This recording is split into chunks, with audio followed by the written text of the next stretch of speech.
केबे भाविचंती कि जदि आपणक देहरे गोटे घुसुरीर किडनी को आनिकी लगाजिबो तेबे कौन हेबो?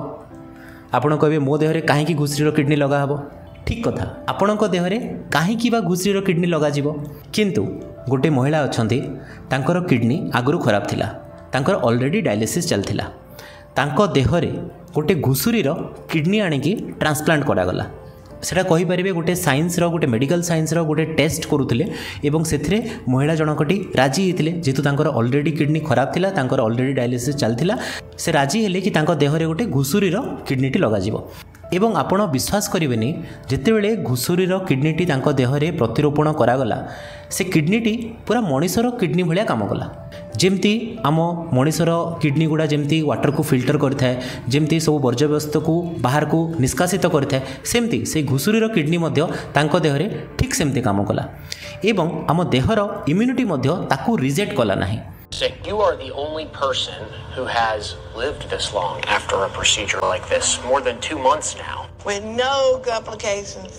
किंतु 4 मास 7 दिन रहिला परे ता माने पाखापाखी 130 दिन रहिला परे आम देहर जो इम्यून सिस्टम अच्छी से किडनी एगेन्स्ट रे फाइट करि बसला। तापरे से किडनीटी खराब हो गला एवं बाध्य रे पुणी से किडनी को बाहर करने को पड़ला। मनीषर किडनी बदल रे अन्य गोटे जीवर किडनी को मनीष देहरे लगेबा एवं तार एक्सपेरिमेंट एटा होची साइंस रो बहुत बड़ एडवांसमेंट।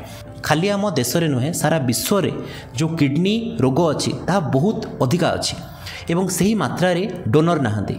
आपण जानिचंती कि आम भारत रे एका 2 लाख लोक ऑलरेडी रजिस्टर करचंती कि तांको नुआ किडनी दरकार, किंतु आम भारत रे प्रति वर्ष मुश्किल रे 10,000 किडनी ट्रांसप्लांट ही पारे।